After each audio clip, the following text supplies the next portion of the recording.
தூத்துக்குடி மாவட்டம் பாறைக்குட்டம் கிராமத்தை சேர்ந்தவர் இசக்கி ராஜா.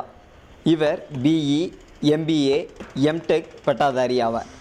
தற்பொழுது திருநெல்வேலி அரசு சட்டக்கல்லூரியில் பிஎல் படித்து வரும் இவர் பல்வேறு போட்டியில் பதக்கம் வென்று சாதனை புரிந்துள்ளார். தற்பொழுது மலேசியாவில் நடந்து முடிந்த தகுதி சுற்று போட்டியில் வெற்றி பெற்று உலகக்கோப்பைக்கு தகுதி பெற்றுள்ளார்.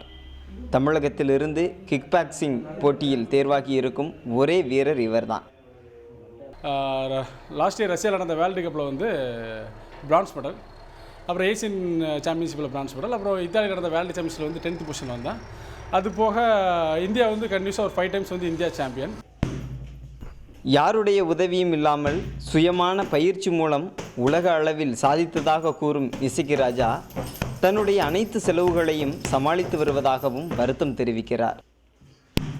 அச்சீவ்மெண்ட் பண்ணியிருக்கேன், பட் இருந்தாலும் கவர்மெண்ட் சைட்லேருந்து எனக்கு சொல்லிக்கிறவங்களுக்கு எந்த வித சப்போர்ட்டும் கிடையாது. நான் அப்ரோச் பண்ணிக்கிட்டு இருக்கிறேன், பட் நான் பண்ணியிருக்கேங்கிற ஒரு நாலேஜ் வந்து சிஎம் நாலேஜுக்கு போனால் கண்டிப்பாக அது கிடைக்குன்னு ஒரு நம்பிக்கை இருக்குது. அதுக்காக வெயிட் பண்ணிக்கிறேன். தற்பொழுது யாரோ ஒருவன் என்ற திரைப்படத்தில் நடித்து வரும் இசக்கி ராஜா மேலும் 3 பட வாய்ப்புகள் வந்திருப்பதாகவும் தெரிவிக்கிறார்.